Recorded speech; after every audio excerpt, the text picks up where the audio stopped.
But if you go to this menu here, you can see all of the different things you can do here in the piano roll.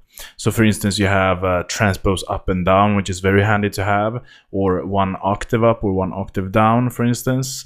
You have all of the tools here. You can create quick legato, quick quantize, you can arpeggiate, for instance. You have different views you can use, such as key labels, for instance. So you can have all notes showing up here like this. This is very handy as well. You can zoom in and out. You see all of the different key commands here just on the side of the selected thing here. So you have time markers as well. You can create time markers within the piano roll. Yeah, you have a lot of things here, but we're going to focus on the creation of the notes here. So you have all of the different brush tool, pen tool, select tool, and zoom tool, for instance. So just to show you very quickly here, what I use is the draw tool. So with the draw tool, you can create notes like that, and you can also delete notes by just right click. So you left click to create the note and right click to delete it. You can also delete multiple notes like this. And if you want to create notes like that, or multiple notes like that, then you go to the paint tool and that will make it like that. So let's go back to the draw tool here.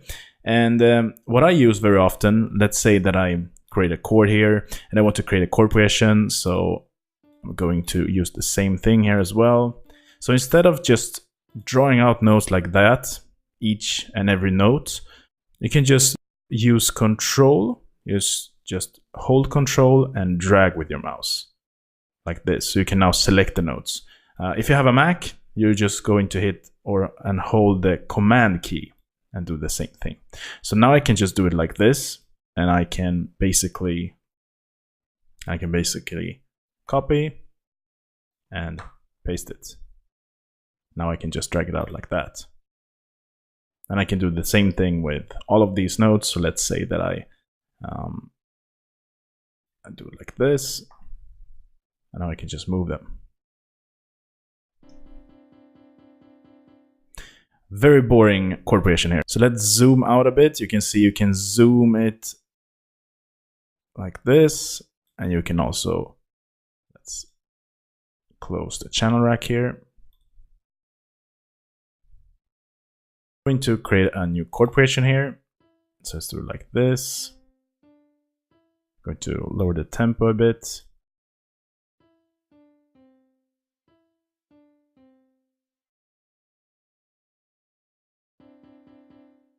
All right, so now I want to use the same notes here, but I'm going to change it up a bit.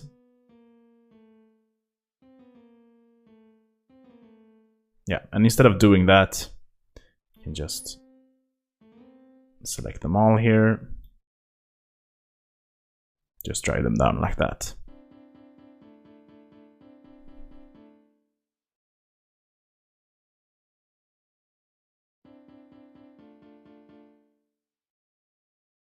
All right, so we can zoom a bit here, as you can see, and I'm going to copy these as well. And now I'm going to do something else here. So let's say I select these notes.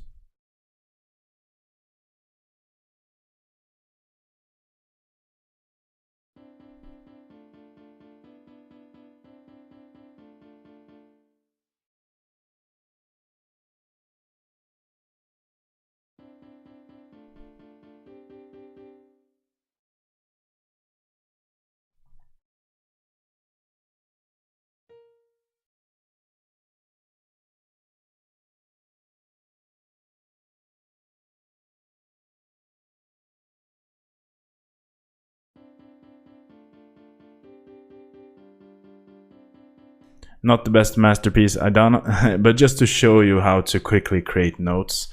So let's take a look at the transposition here. So if I have a lot of different notes selected, or one note, let's say, I can just Shift and just go with the up and down arrows on my keyboard.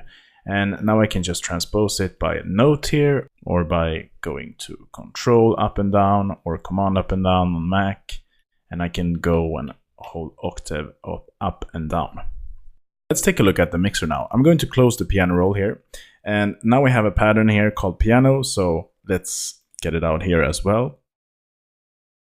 I'm going to rename and color this track here and call it piano, and yeah, we had such a brownish green kind of color, so let's do that as well. So now I have the piano track here. So we want to assign this piano track and the kick track as well to different mixer channels.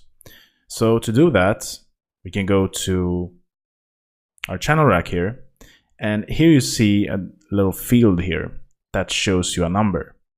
So the number 1 here is linked to the mixer and the mixer channel number 1, or insert 1 here. So I can just, let's say that I want the kick, clap, and the hat and snare to be linked to the same mixer channel. Then I can just go and select it to number 1 here, like that.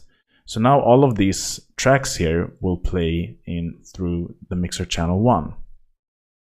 So let's disable the piano track for now. I can do that by just clicking there. Now you can see it's not lit up like that, like the other tracks here. So let's just play it and take a look at the mixer. Of course, we need to change it to the song mode.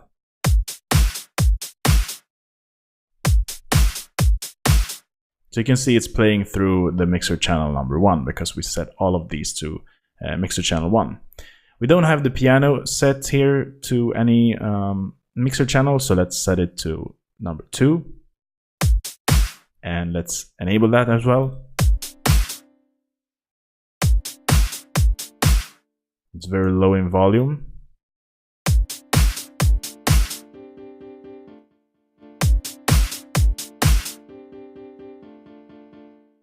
Okay, so I'm going to chain up the velocity here. So what I do here is to just draw it out like that, and now we have full velocity on all of these notes, and this should sound a lot louder. Oh, that was a lot louder.